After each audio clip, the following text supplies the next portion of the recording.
I'm just bubbling over with inspiration and musings again.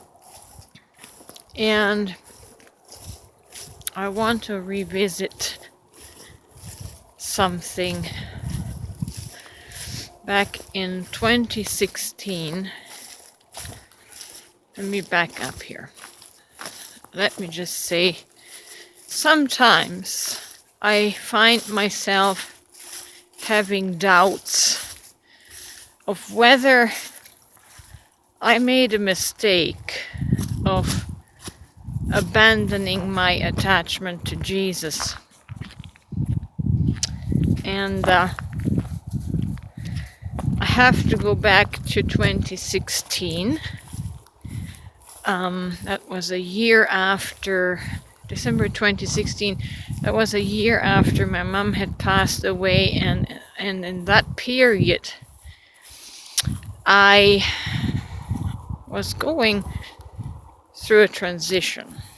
I had to deal with the fear of being alone now, living by myself, and I was in the process of rediscovering spirituality. I was very much in a limbo place, and fear was very prevalent with me at the time, because it seems like fear was the only companion I had then. And in December of 2016, I had worked hard and probably splitting wood or that sort of thing, and my muscles were so sore.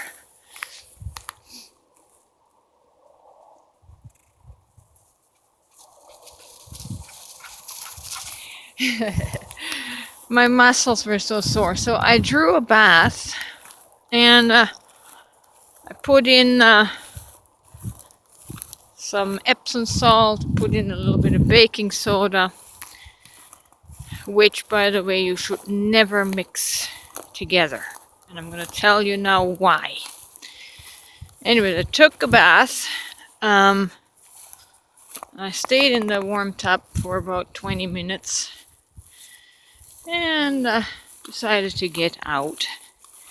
As I was drying myself off, I could feel, I started to feel weird, and I knew that something wasn't right, and dried off as quickly as I could. Wasn't even able to put my clothes on. I just headed quickly to bed under the covers, and I felt chills coming all over me, and my toes began to tingle, and my fingertips began to tingle, and slowly this paralyzing sensation started creeping up my legs and my arms, and my muscles were contracting, and my arms were contorting, and my fingers were twisting, and I had a full body paralysis, and I was terrified. This incident lasted half an hour, and I was terrified, and I called on Jesus to save me. I called and called and called, I think a dozen times, until my mouth was so paralyzed that I couldn't even say the name Jesus. And I was just laying there in stillness, just waiting for this paralysis to come up to my chest. And all I was thinking is, if you get to my heart or if you get to my brain, I'm toast. And I did call on Jesus, but I didn't see any light figure, or I didn't see any apparition. I didn't see anything spectacular, only that after almost 20 minutes, half an hour, the symptoms started to ease off. and my life was spared. Now, I don't know if it was because I called on Jesus or if my body simply recalibrated itself. But I say these things, and so I say these things, I mention these things sometimes, and thinking back on situations like that, feel a little bit guilty for kind of throwing Jesus under the bus the way I have, or the way it seems like I have. And I check back, I go back to events like that, and I think, have I done the wrong thing? But no, my soul is telling me, no, you have not. But you are, you're processing the experience and the memory. I would say that, when we are in the space of fear like that, how can I say this not to offend? When we are in the energy of fear like that, our subconscious will go back to the familiar place in the soul. And for most of us, that familiar place of comfort and rescue is in the name of Jesus. That is how we were trained. And when we call on Jesus,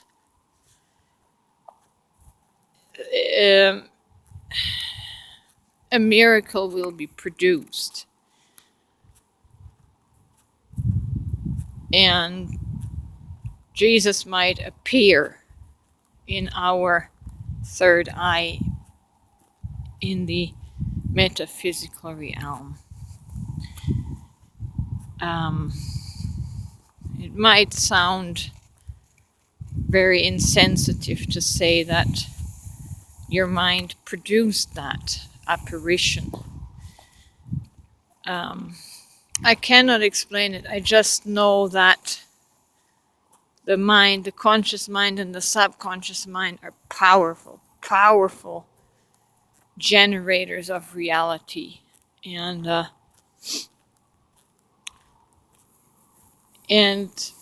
considering the duress, when we are under duress like that, what kind of chemicals are released in our brain that will produce, quote unquote, the miracle.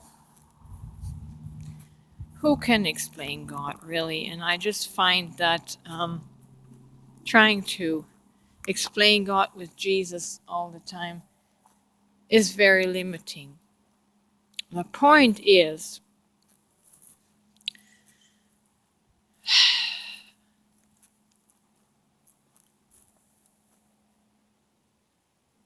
how are we going to overcome the fear, right? When we call on Jesus, we are actually in a consciousness of separation from God. I'm not saying that's bad. I mean, please do that. When you are in a situation you need help, you're terrified, call on that which you know will bring you safety, will bring you rescue, will bring you comfort. But I'm just thinking, how do we merge this gap, and how do we eliminate this fear? Fear is the emotion that comes from a consciousness that is separate from God. And the goal might be not to be continually be dependent on Jesus, but how do we overcome this fear of separation? It's almost like separation anxiety. and we call on Jesus to rescue us. I don't know if this makes sense, but I'm trying to dive deeper, get beyond the experience of fear and rescue. How do we get beyond fear permanently, right?